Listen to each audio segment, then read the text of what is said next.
Welcome back to BigTimes Podcast, fam. You know how we do it here. We keep it raw, casual, and straight from the heart. Today, we re-diving into a topic that has touched almost every Kenyan family in one way or another. Financial scams and pyramid schemes. These scams are everywhere. From Nairobi to Kisumu, Eldoret to Mombasa, you'll hear someone say, Nilidanganywa or Nailiangia box. And the sad truth is, it's not just stories out there.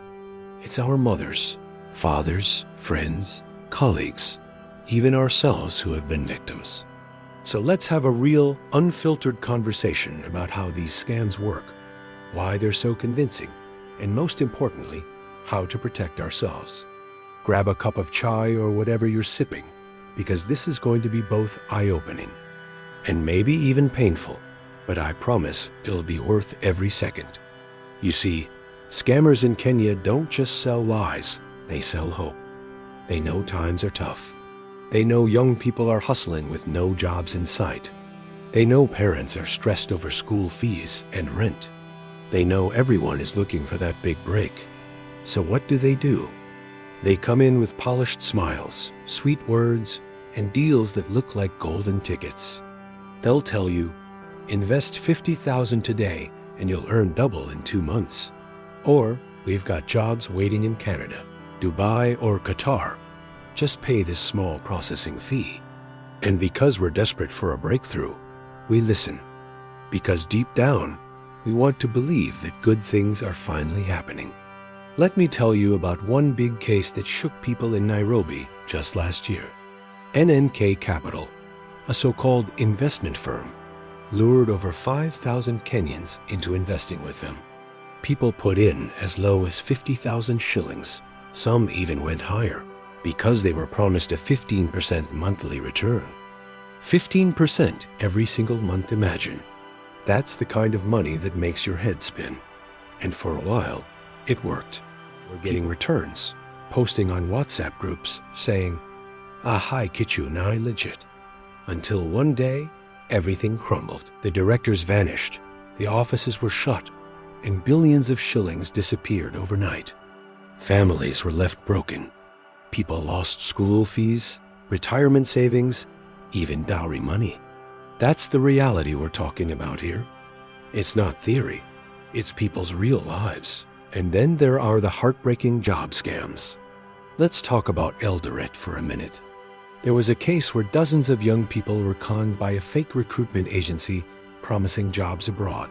These guys paid millions in total.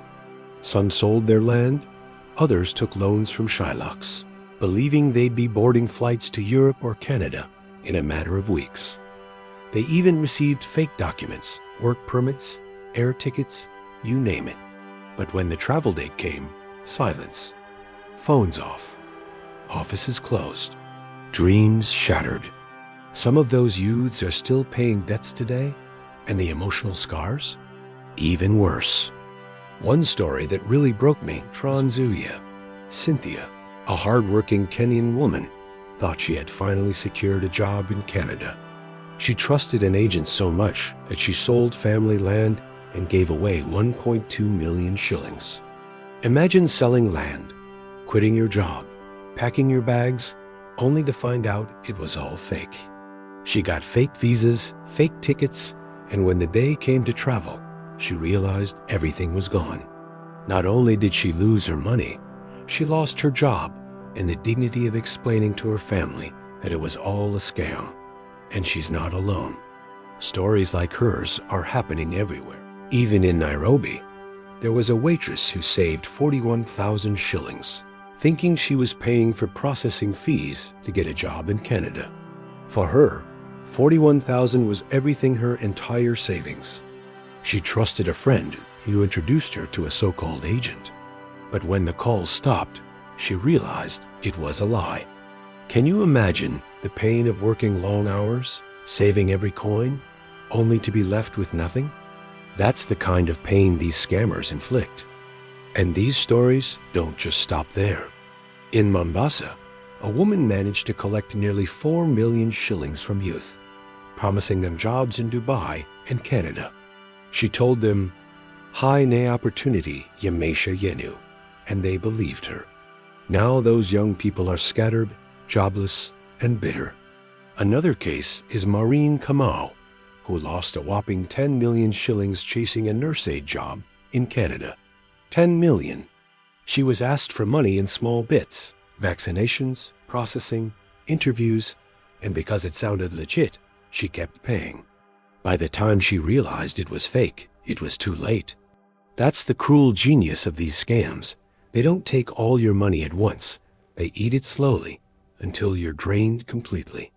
Now let's pause and ask, why do we keep falling for these traps? The answer is simple. We're hopeful. We're desperate. We're looking for a better life. And scammers know exactly how to manipulate that. They promise high returns. They show fake testimonies. They even rent offices in Nairobi CBD to look professional. Some even wear suits and drive big cars just to impress you. But here's the truth. If it looks too good to be true, it probably is. Let me make it plain. No investment can guarantee you high returns without risk. If someone tells you you'll get 15% every month without lifting a finger, just know they're lying. Even banks don't give that. Even Safaricom shares don't give that. And when it comes to jobs, remember this. No genuine employer asks you to pay thousands just to get hired. If they want you, they'll cover their own costs. Paying hundreds of thousands up front for a job is a red flag. Full stop. So how do we protect ourselves? First, always ask for licenses. If it's an investment firm, are they registered with the Capital Markets Authority or the central bank? If it's a savings group, are they under SASRA? If not, that's a problem. Second, take your time. Scammers love to pressure you. They'll tell you offer ends today, or you have to act fast. Slow down. If it's real, it'll still be there tomorrow. Third, listen to your gut. If something feels off, if the math isn't adding up, trust yourself. Walk away. It's better to miss an opportunity than to lose everything.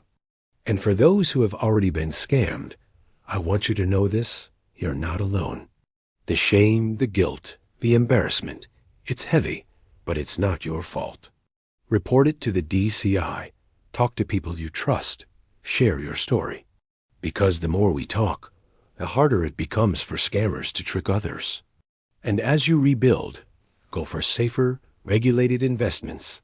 Things like SOCCOs, treasury bonds, or starting small side hustles that you can control yourself.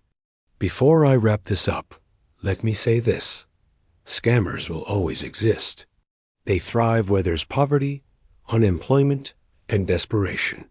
But we can outsmart them by staying informed, talking to each other, and refusing to chase shortcuts. There's no quick fix to success. If there was, everyone would be rich. So let's protect our money, our families, and our peace of mind. If this episode of BigTimes Podcast has opened your eyes, do me a favor, hit subscribe, share it with someone you care about, and leave a comment. Tell us if you've ever been targeted by a scam, or if you know someone who has. Your story could literally save someone else. Let's build a community where we talk real, stay real, and lift each other up. Thank you for hanging out with me today. This has been BigTimes Podcast, your safe space for real talk. Until next time, stay sharp, stay hopeful, and whatever you do, keep your hustle honest. I'll catch you in the next one.